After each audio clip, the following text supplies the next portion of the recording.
This conference will now be recorded.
Okay, let's start.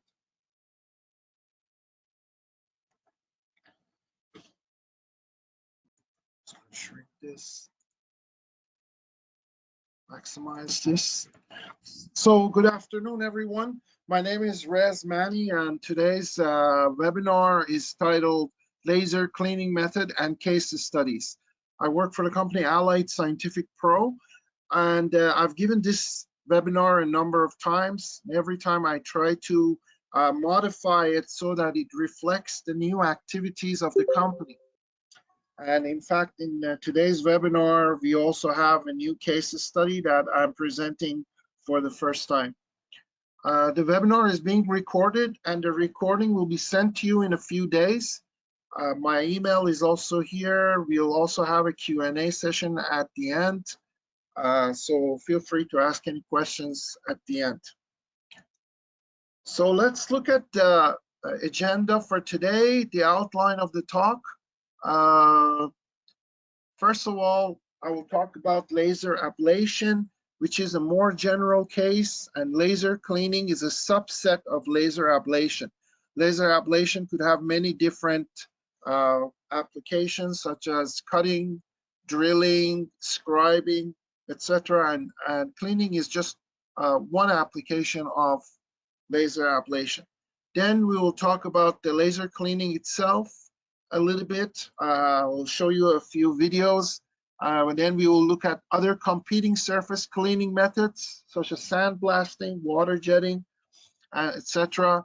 And then we'll get into the physics of laser ablation and dependence of laser ablation on material properties and laser parameters. So what parameters to select for the operation, and what are the material properties we need to consider. Then we look at different time zones, a femtosecond, picosecond, and nanosecond for the pulse of the laser, what effects they might have.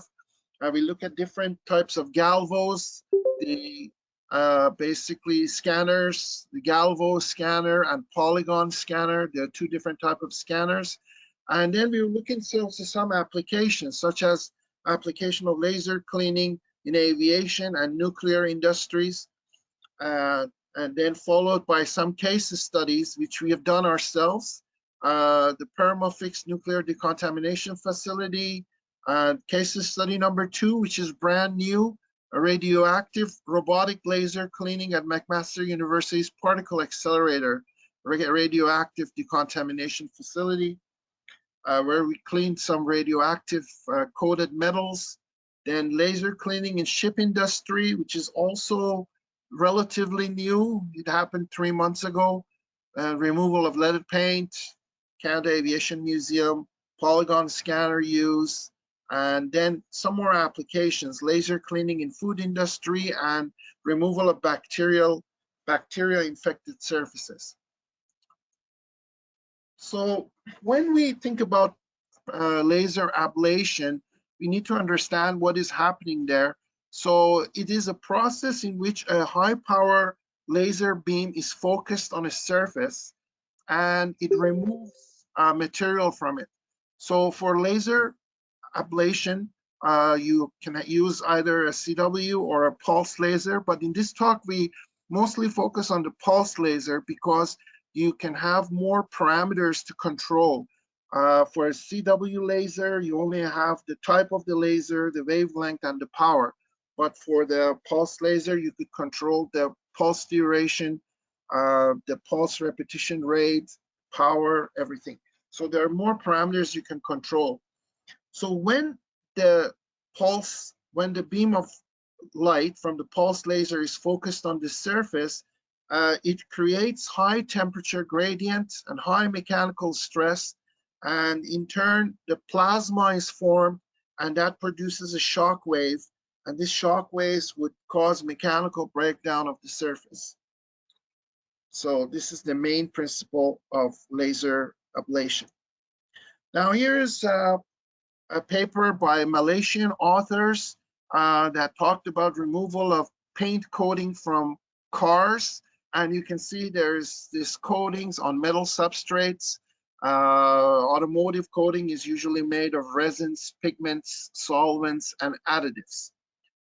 So let me start this laser pointer here.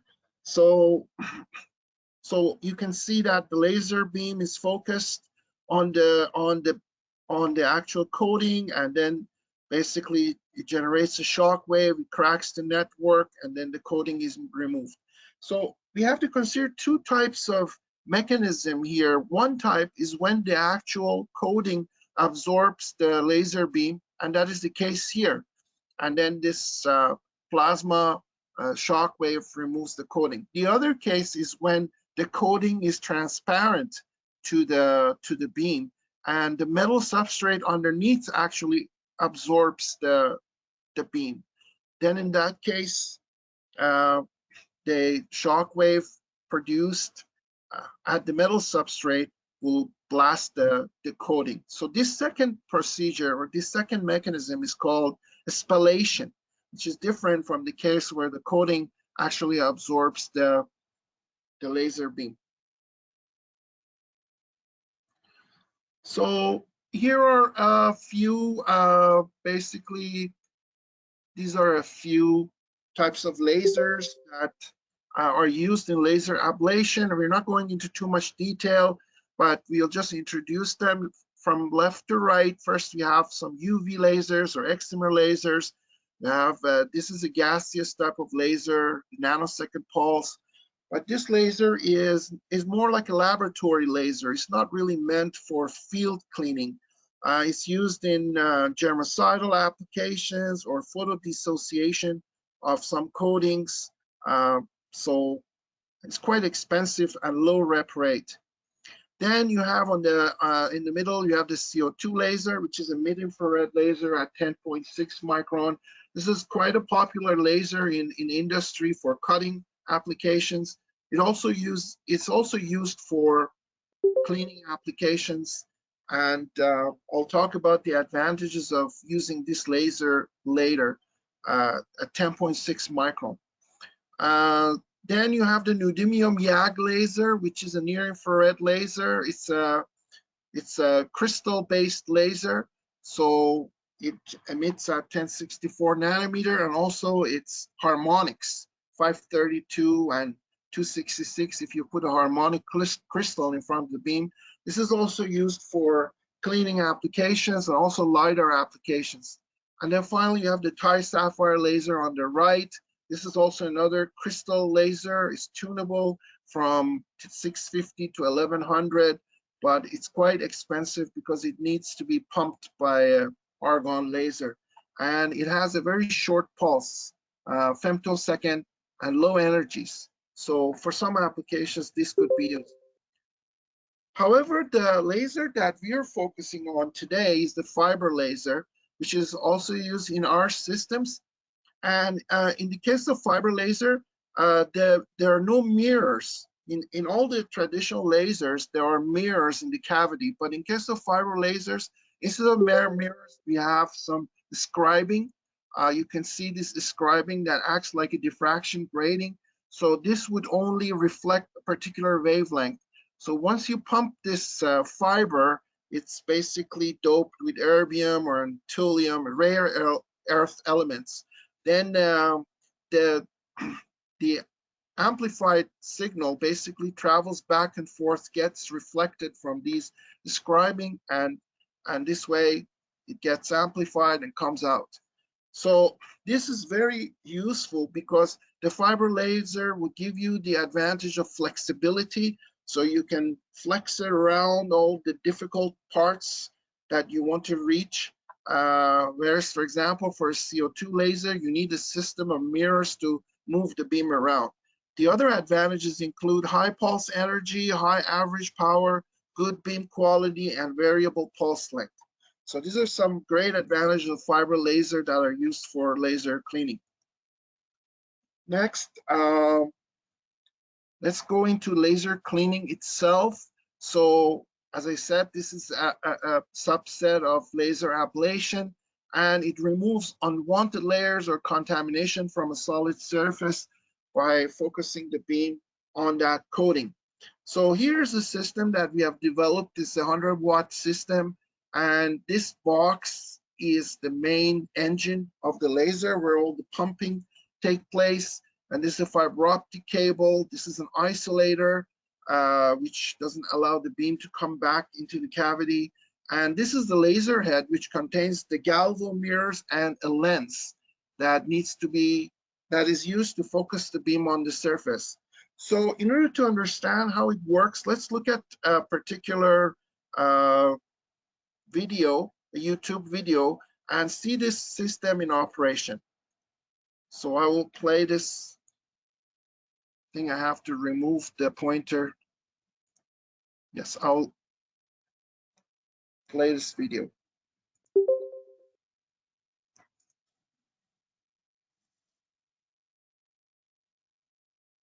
So you can see the plasma is generated here. You see the light, and this tube removes all the debris on the spot.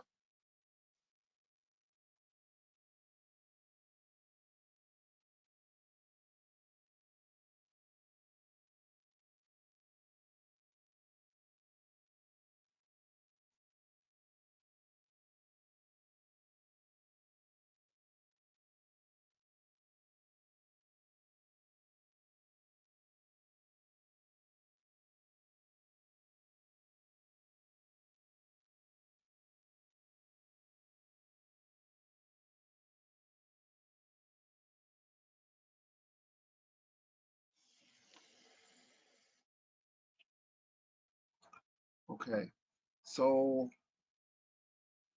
it's that. So I'm gonna have to close this. Okay, let's go back to the presentation.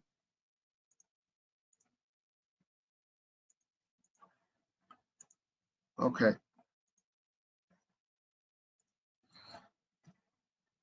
So next, we would move on about the applications of laser cleaning technology. Laser cleaning technology is used in several different applications. For example, conservation and restoration. We have cleaned the Parliament building here in Ottawa, and also in case of bridges, we have cleaned several bridges in the Quebec area. Cleaning process for aerospace, automobile, ship's body parts. We have actually done some case studies cleaning the body and internal parts of a ship. And in industrial plants, such as nuclear power plants, hydroelectric plant, food plant, etc. We've done some testing in a nuclear power plant, which I'll show you later. Okay, so next, important parameters for laser cleaning. What are the important parameters for laser cleaning? So number one is the wavelength. And what we have to consider is some wavelengths are absorbed more by certain materials and some are reflected by other materials. So for example, if you look at the mid-infrared wavelength around 10 micron, it's heavily absorbed by plastics, but is reflected by metals. But the near infrared works the other way. It is basically near infrared is absorbed by metals and is reflected by the paint or you can say plastics to some extent. So in that case, you can consider that if you want to clean a paint from a metallic surface, it might be much easier to use a mid-infrared because the paint absorbs that mid-infrared wavelength or radiation very easily, and the metal on the bottom, the substrate reflects it.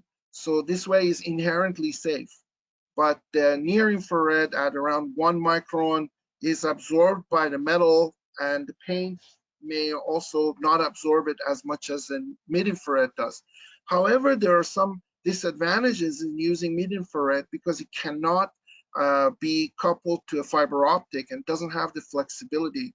And as I will show you later, you can also make adjustments so that the near infrared does not damage the substrate. If you make careful adjustments of the parameters, the near infrared will also be safe and also has the advantage of being coupled into the fiber. Then there's the pulse duration is another parameter. So it turns out the longer pulse width will have more penetration depths, and it requires more energy per unit area to ablate the material. So if you are concerned about damaging the substrate, it's better to use a shorter pulse width as compared to a longer pulse width because it goes deeper. Pulse energy, obviously, higher the pulse energy, the rate of ablation will increase. The beam shape, it depends on what you want to clean. If you're cleaning a surface with lots of nooks and crannies, a lot of fine details, then you better use a smaller beam. If you're just cleaning a plain surface like the body of a ship, you could use a larger beam to clean faster. So you can have up to 20 centimeter long beam that could clean a plain surface much faster. And finally, repetition rate. For the same pulse energy, the higher repetition rate would cause some heat accumulation, and it will reduce the threshold fluence. So you can increase the depth of ablation if you're using a higher repetition rate. Our engineers have some recipes for many different cases, which we can recommend if a customer wants to buy the system, what setting we should use, what pulse duration, what rep rate, what energy works best. So what are some of the other parameters like scan speed? This is by paper referenced here that if you increase the scan speed, the depth of crater would decrease. Is because the dwell time decreases on the surface, the dwell time of the beam. And increasing number of passes increases the ablation rate, obviously. And then we have the substrate temperature issue. Here is a paper by an author called Shamsujjoa who talked about cleaning stainless steel surfaces. And you can see that when the fluence or the energy per unit area was below 3 joules per centimeter square, the temperatures were all under control, and this is all below the melting point of steels.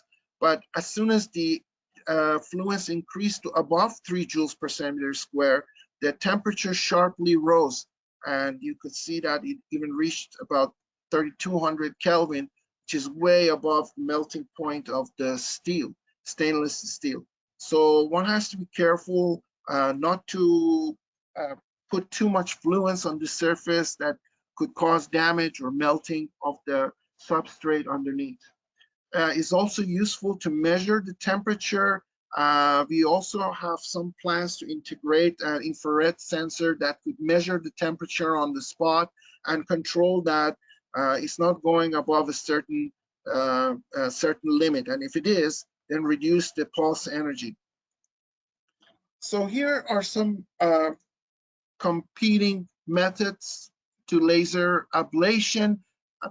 And from left to right, you could see mechanical abrasives when a rotating disc would clean the surface, which could cause a lot of scratching, by the way, or chemicals where you apply chemical, wait for a while, and then clean it, scratch the surface. And that could also potentially damage the surface or go into unwanted regions.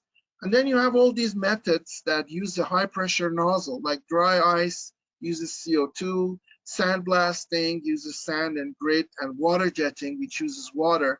So all of these are coming with high pressure out of the nozzle. So this could cause a lot of contamination in the environment, especially if you're cleaning surfaces that are carrying a toxic waste like lead. This could all go into the environment. It's also pretty noisy, and the operator also needs heavy equipment, heavy personal protection equipment. So these are some of the basically disadvantages of using this system. Plus these other methods, they all use a secondary medium. So you need either water or sand or dry ice or chemicals. So that's also another disadvantage. However, for the laser cleaning, we don't use a secondary medium. So only light is hitting the surface, and that's a real advantage. And all the solid waste debris are collected by a vacuum pump on the spot, so nothing is contaminating the environment. So as you saw in the video I showed, all the debris are collected by a vacuum pump on the spot. And one other great advantages of laser cleaning is the selectivity. So you can say certain parameters such as pulse width, defluence, which is energy per unit area, wavelength, and rep rate can be tuned to suit some materials better than others. And I'll show you a video here that will demonstrate the selectivity of the laser cleaning. You also have localized action, versatility, and controlled removal. These are other advantages. So let's look at this video together to look at the selectivity of laser cleaning. This is done on a Coke Zero can, and we'll see what happens.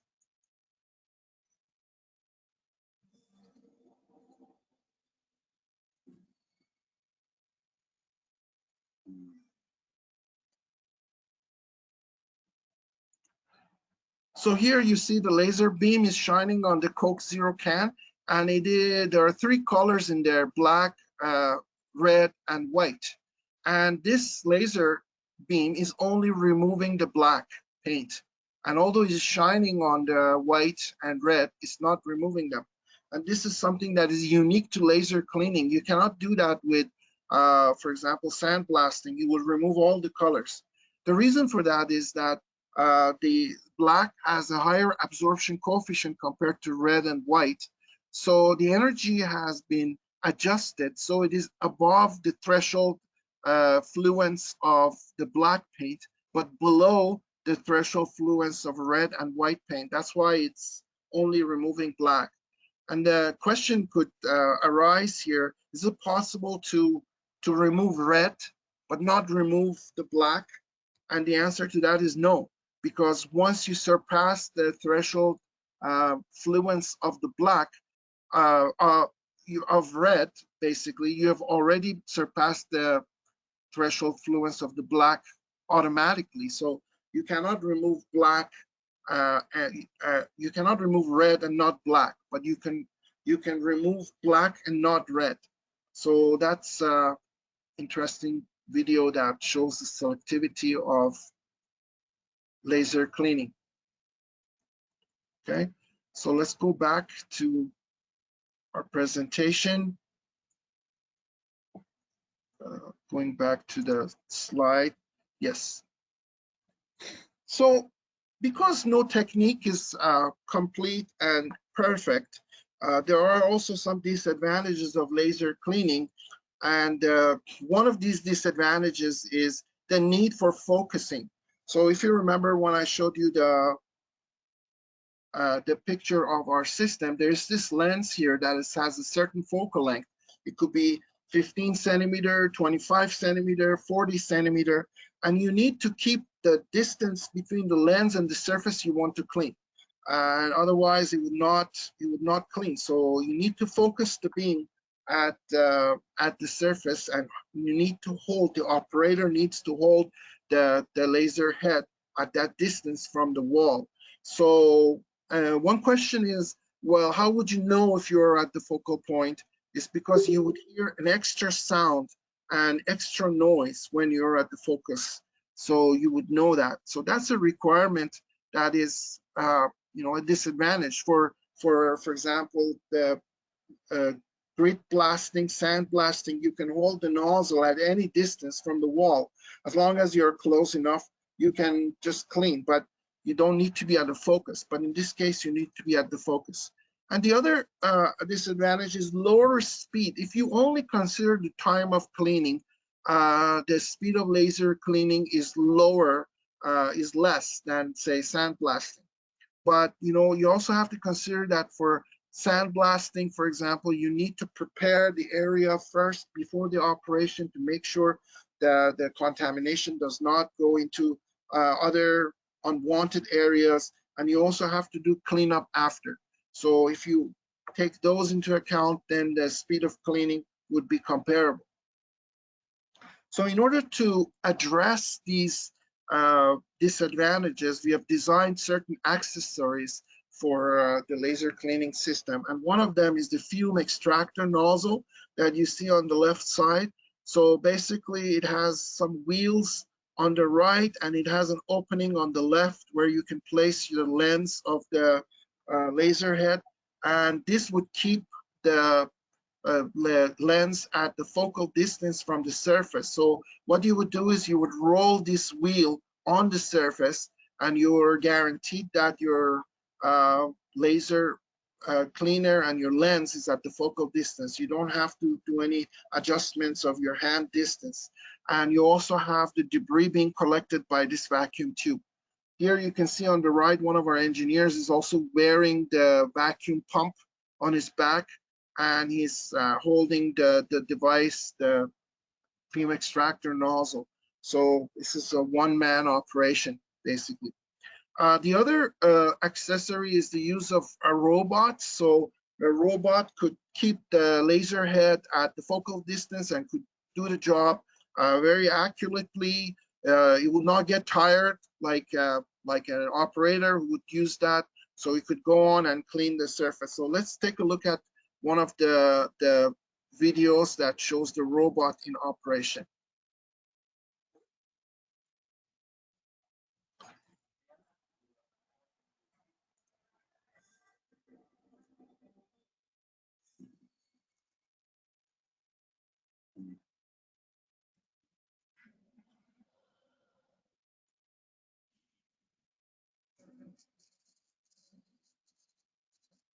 So you can see the rust is being cleaned.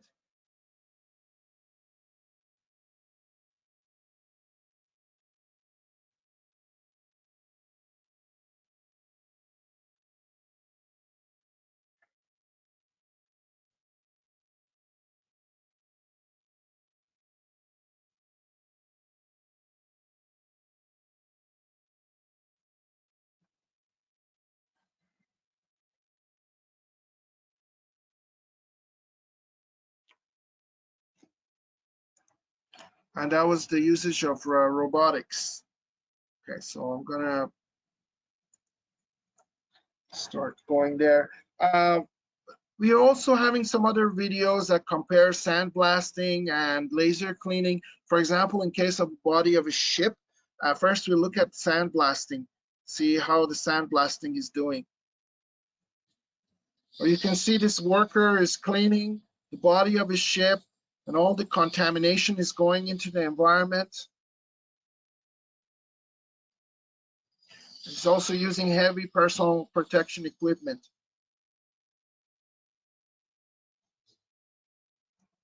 Okay, and now we would just look at the laser cleaning version.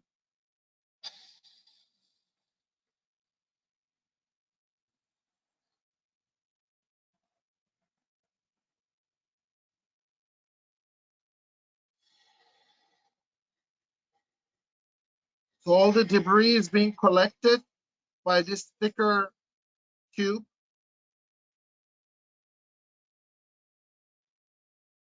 The operation is much neater.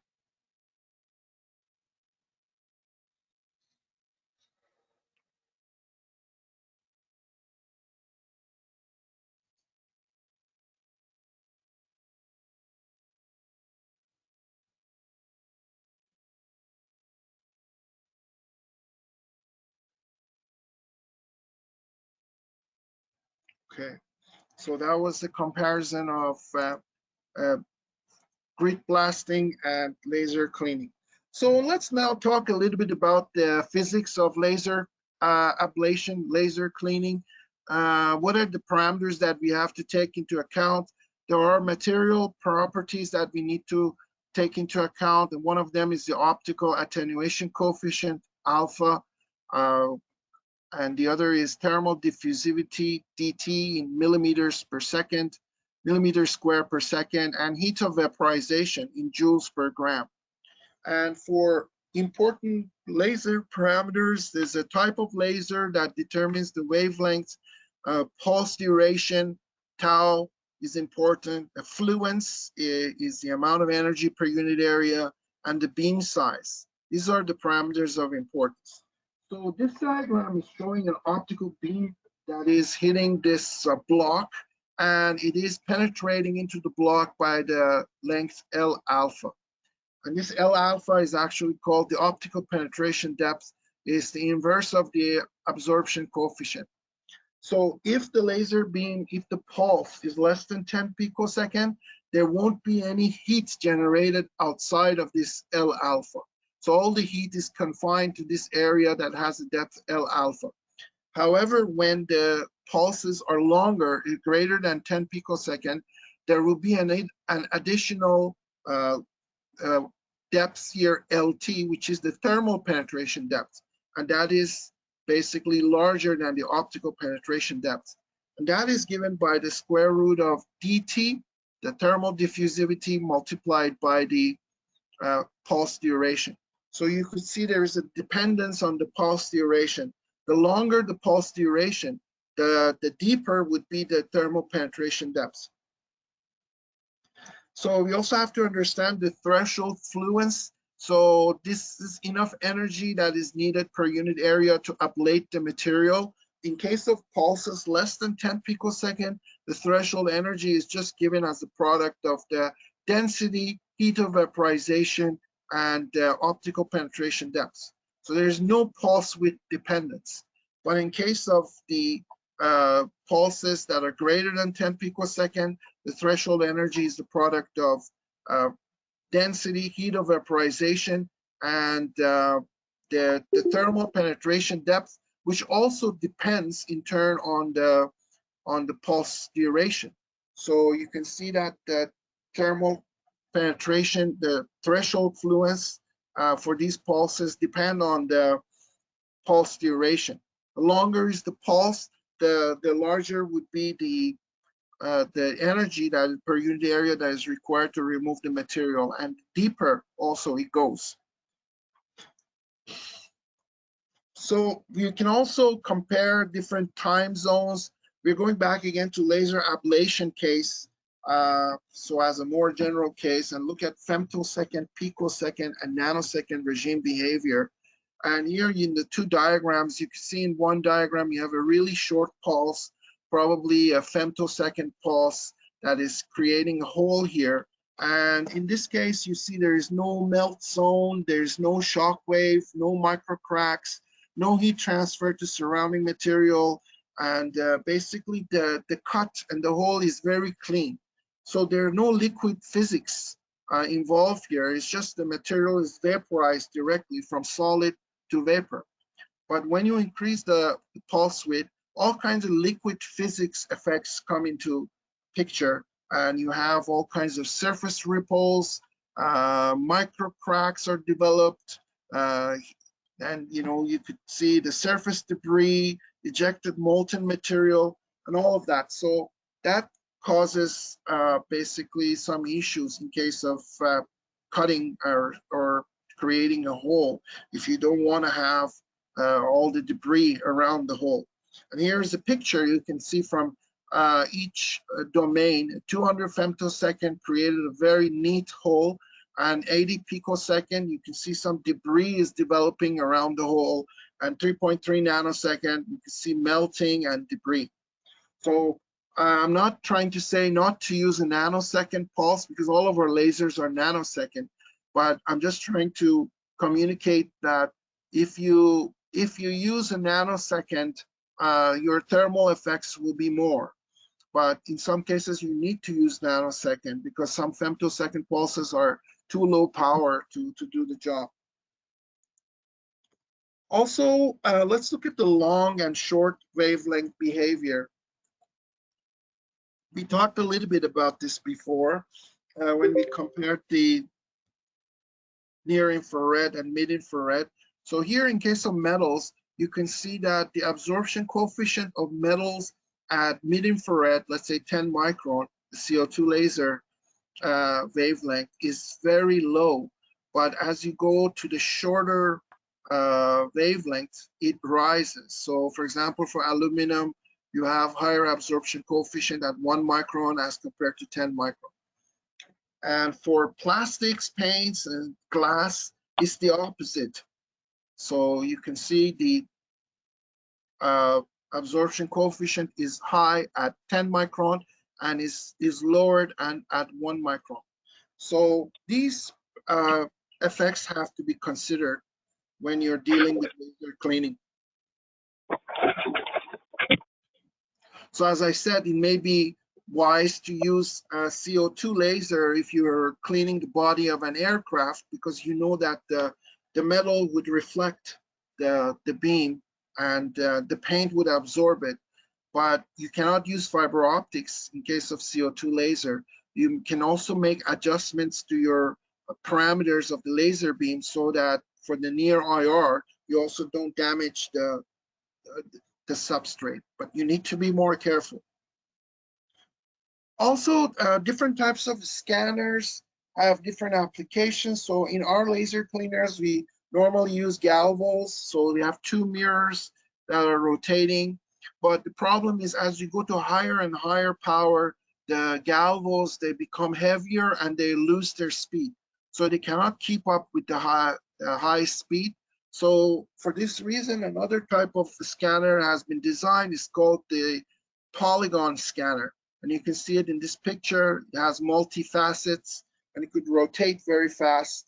I'll show you a video at the end of how this works.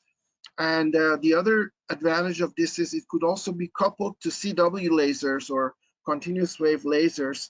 It's a good combination with the CW lasers that are less expensive, and they could go to higher powers and basically could do the job. So that's also a possibility. Polygon scanner and CW laser. What are some of the advantages? They're faster than galvo scanners, like 50 meters per second compared to 10 meters per second. Polygon scanners are lighter in weight. Their stripping efficiency is higher, 3 times better. They can tolerate higher laser powers. And as I said, you could use the CW lasers with them. And the garbage removal is also easier due to fast scanning speeds. Okay, so let's get into some applications. We talked about the theory and a lot of parameters. So let's look at some of the applications. So here you can see aircraft is being cleaned in a hangar. There are robotics that are cleaning different parts, and probably they're using a CO2 laser here. Don't see any fiber optic around here. So one question is, why do you need to remove the paint? So if you put the paint on top of the existing layer, it would increase the weight of the aircraft. So you need to strip off what is already there to put the new layer. And laser cleaning is a really good way of doing it. So this is one application of laser cleaning. If you use a near IR, you could use the fiber optics, and maybe you can replace all these robots with workers cleaning with fiber optics. The other important application is laser cleaning for nuclear decontamination. Here in Quebec and also in Ontario, we don't use coal for generating electricity.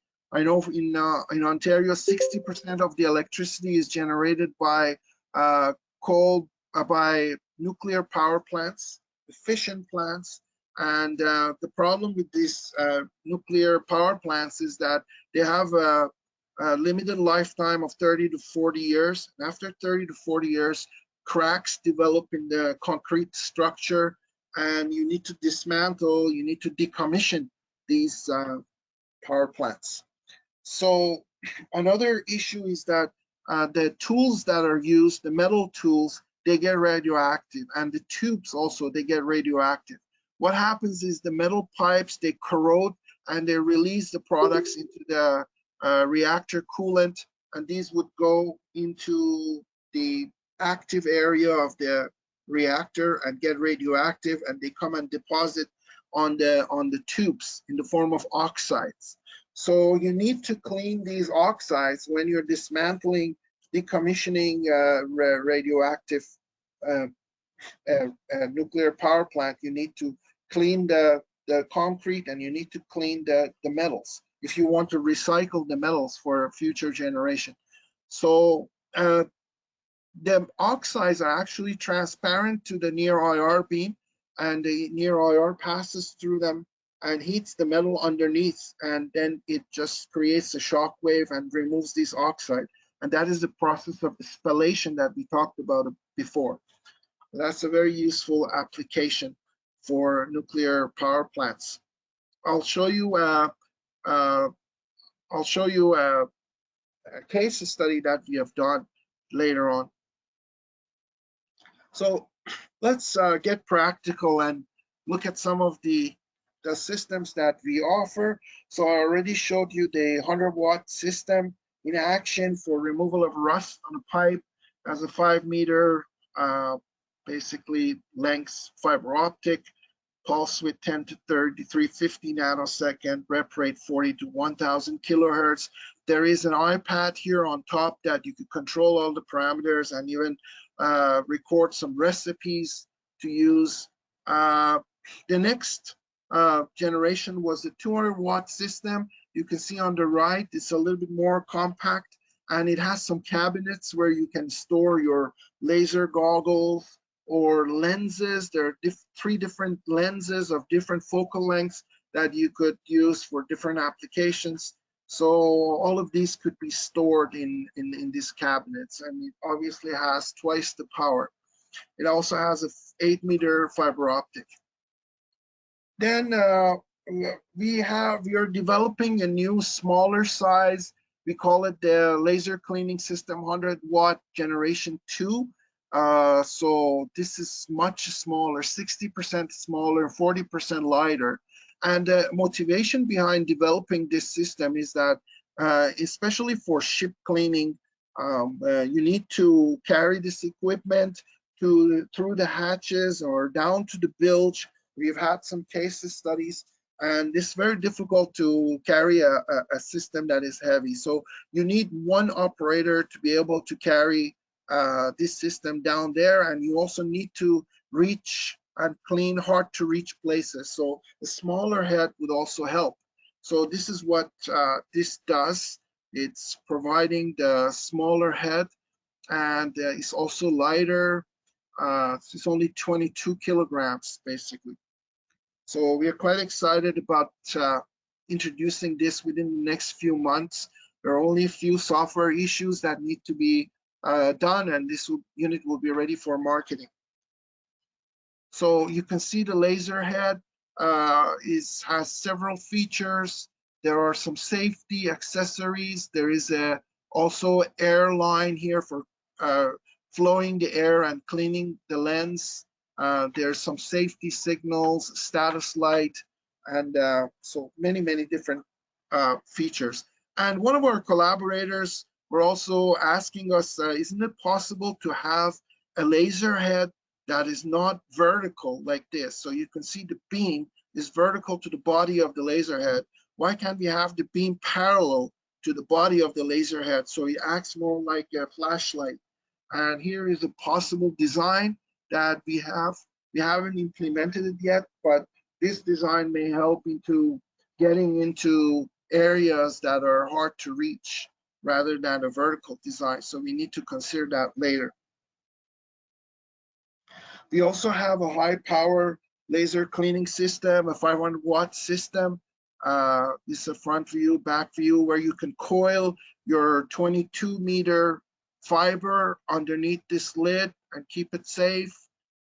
This laser system has a chiller, a separate chiller, because the unit gets very hot. So it has 15-meter power cord to the chiller system and water cooling hoses.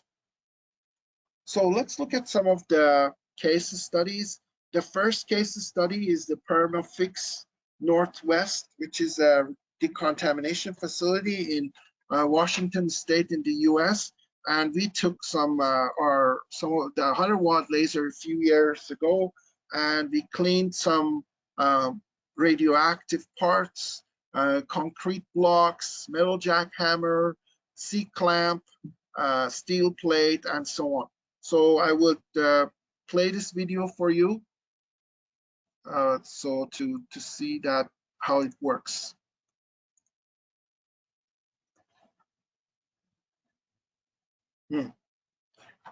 Video unavailable. That's strange.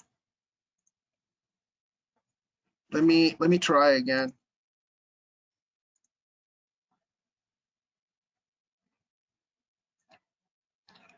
It seems that this video is unavailable. Not sure why. I tested it before it was available. So let me just describe the methodology in there. So basically, an area of negative pressure was defined by the Perma-Fix engineers, and this area was under negative pressure. The laser controller was outside of this negative pressure area, and the fiber optic was routed inside. So you can also see this big tube that was connected to a HEPA filter and a vacuum pump. So every time the radiation engineer would basically look at the radiation level, and then the laser cleaning engineer would clean that area, and then they would measure. So there were few passes to clean each surface and bring it down to less than 1,000 DPM disintegrations per minute, which would basically be considered as a safe level.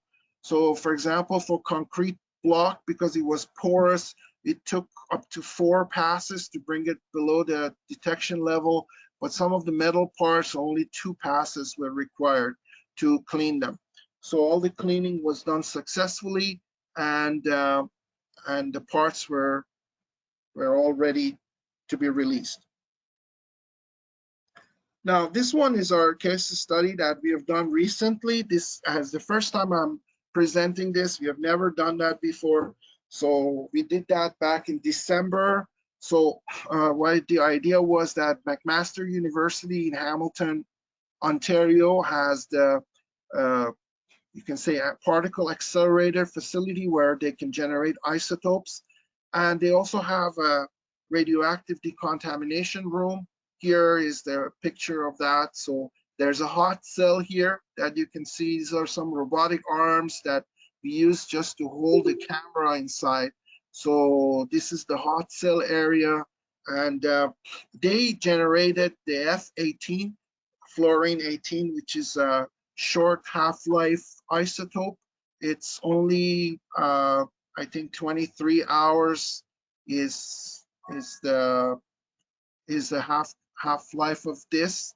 So it's very short-lived. So if some mess was created by accident, you just have to wait for 1 day for it to just become clear.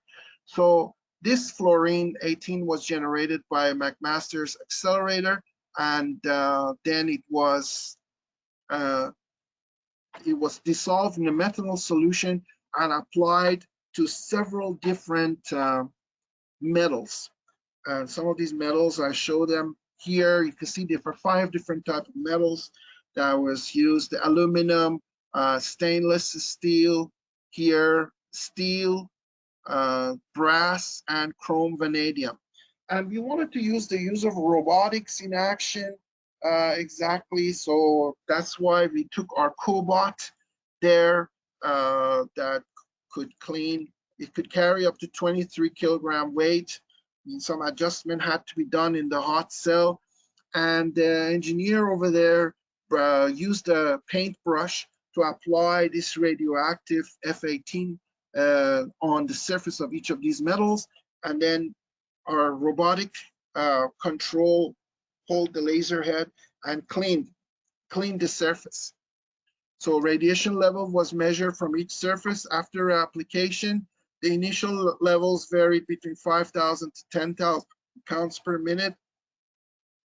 And at the end of the scans, the contamination was remeasured by a Ludlum detector, level of 500, which was half of what we used in case of the other case that I showed,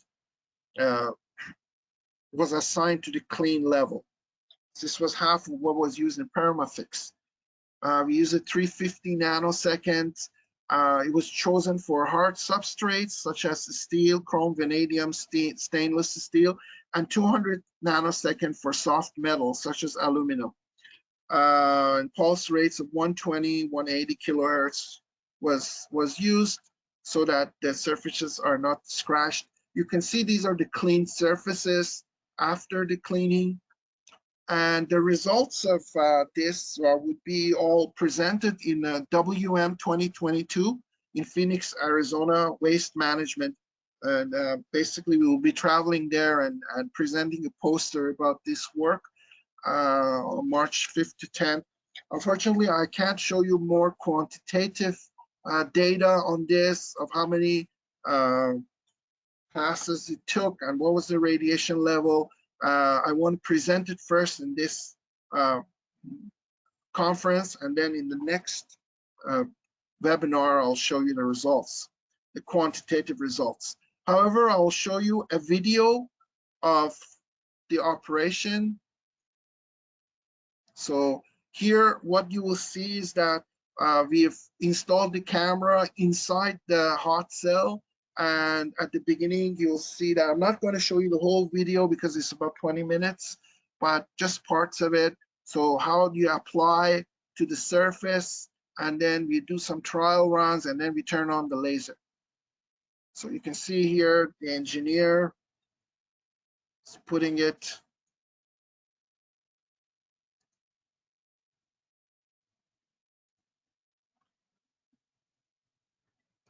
Just trying to select the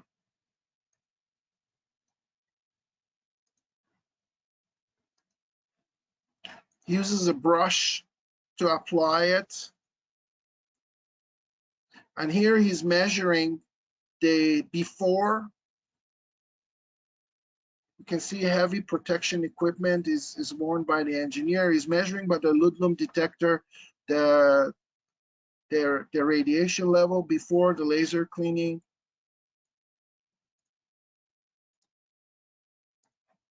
And then slowly we get into the laser operation. Here the laser is on. The robotics is holding the laser head, and it's basically cleaning.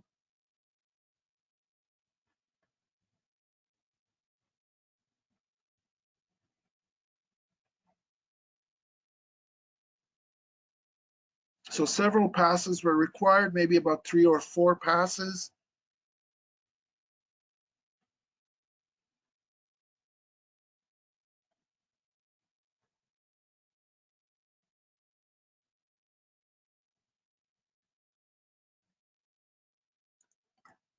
And then at the end, he would measure it again.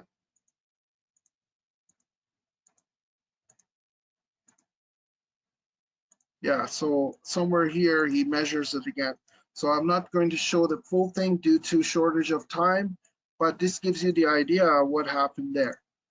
So next, we also did some trials in the shipping industry, and this shipping industry turns out to be a really big application for our laser cleaner. We also have some collaborators in Australia that are working with the Australian Border Force, and we would be doing some cleaning for their ships as well. So these trials were done at Halifax Shipyard and Shelburne Ship Repair a few months ago. So we have taken all the lasers that we have, the 500 watt, the 200 watt, and the 100 watt, and the cleaning was done either on board the ship or in the shipyard. So for example, here you can see there's a green tent at Halifax Shipyard. This one is a Shelburne Ship Repair. This is also offshore. This is like outside. Yes, it's offshore. And this one is the ship itself that is all wrapped in a tarp. And you can see why is it wrapped in the tarp, because it was supposed to be cleaned with sandblasting, and they were already protecting the environment from the damage or the contamination by sandblasting. So these are all of our, you can say, lasers in the boxes. So what was done is the first trial was done with the 500 watt laser, and then we actually cleaned the plenum. So the plenum is the area where the heating and air circulation takes place. You can see this raised structure over here, and the 22-meter fiber optic was routed into the plenum.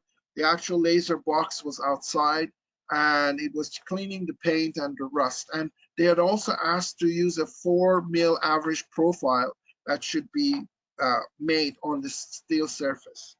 So we did that successfully. And then the problem was going to the bilge, and the only system that would fit would be the 100 watt. So the bilge, they had to lower this through the hatches and try to clean the areas in the bilge. And there were some space constraints there, obviously. So the new generation would help to remove these problems. Rust and paint were removed. And the 200 watt was used basically onshore. This was onshore cleaning in Halifax Shipyard to clean 6-inch pipe flange, removing rust, 6-inch pipe, removing paint, bike frame, and some other parts. And they did it successfully. And here also is onshore in Shelburne. You can see rust on a flat surface of steel substrate was cleaned, heavy corrosion over steel substrate, rust on the steel substrate on the L-beam, and intersleek paint over steel substrate. So there were some offshore and there were some onshore cleaning.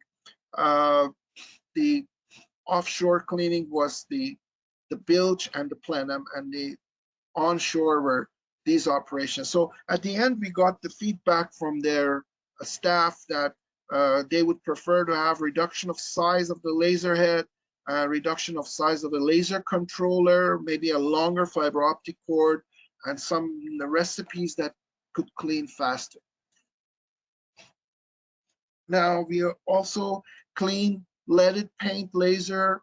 We're using laser cleaning. Here some areas were defined, and you also need to use a BOFA filter there that has several circular compartments that could basically, by use of centripetal force, the heavy particles would get in touch with these circular plates and they drop into some special areas, and the rest of them would go through the HEPA filter.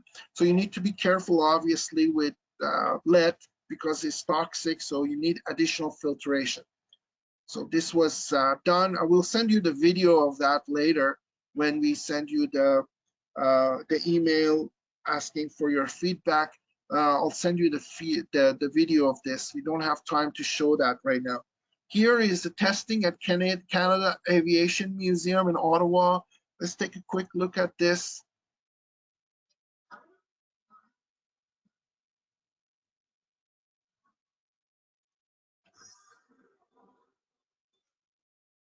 So here you can see oil and soot is being cleaned.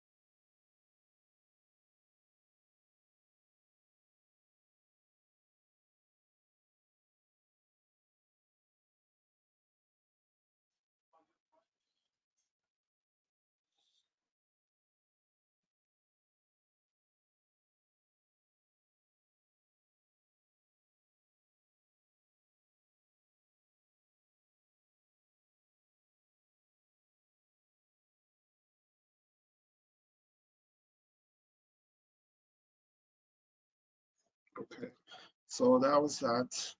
And let's move on fast. The use of the polygon scanner, you can see the polygon scanner in this area. It's rotating fast and it's cleaning the epoxy paint on a metal surface. I'll show you the video. I'll send you the video later. It rotates at 5,000 RPM. And finally, we have the two applications here. One is in case of food industry, there are all these greasy particles that stick to the barbecue plates and they need to be cleaned. They form this very sticky coating and basically the laser could shine on it. And this is the case where the actual coating would absorb the light and basically micro explosions cause the coating to be removed. In case of the biobacteria infected surfaces, the bacteria, they form biofilms that adhere to the surface very strongly. And this paper shows several different lasers that were used to clean these biofilms. The CO2 laser was particularly very helpful, but neodymium YAG laser at 1064 also did a good job in cleaning these surfaces. So this is easier than using detergent solutions because the biofilms are difficult to remove. So in conclusion, what we showed was laser cleaning is more environmentally friendly, reduces damage to the substrate. The selectivity of it is great. The secondary medium is not used for it, and the operator does not have to wear heavy equipment, it's less noisy, and it has lots of advantages over sandblasting, dry icing, chemical stripping, when all costs are taken into account. We looked at different parameters that are importance, affluence, material surface properties, repetition rate. We compared the polygon scanners with the Galvo scanners, and then we compared the CO2 laser wavelengths to near IR, and we said although CO2 laser wavelength is more inherently safe, but it suffers from the disadvantage of not being able to couple into the fiber optic, and you can do careful adjustments of the parameters in case of near IR to do the same job. And laser cleaning could be a very good replacement for sandblasting in shipping industry because of its selectivity and environmental friendliness. So this ship industry will be considering that seriously. And finally, the robotic laser cleaning was used to clean F-18 radioactive isotope from surfaces of many different types of metals. The operation was very successful, and we will be submitting a poster or presenting a poster in the WM 2022 conference in Phoenix, Arizona in March of 2022. So with this, we would come to the end of our presentation. And I thank you for your attention. We will be sending you a webinar feedback form. If you have any suggestions to improve the webinar, please feel free to write in the feedback form. And at this point, I will open the floor for any questions. If you have any questions, please feel free to ask. So you can either unmute yourself or you can write in the chat box. So I will also write my email here again, alliedscientificpro.com, alliedscientificpro.com. So anyone has any questions, please feel free to ask.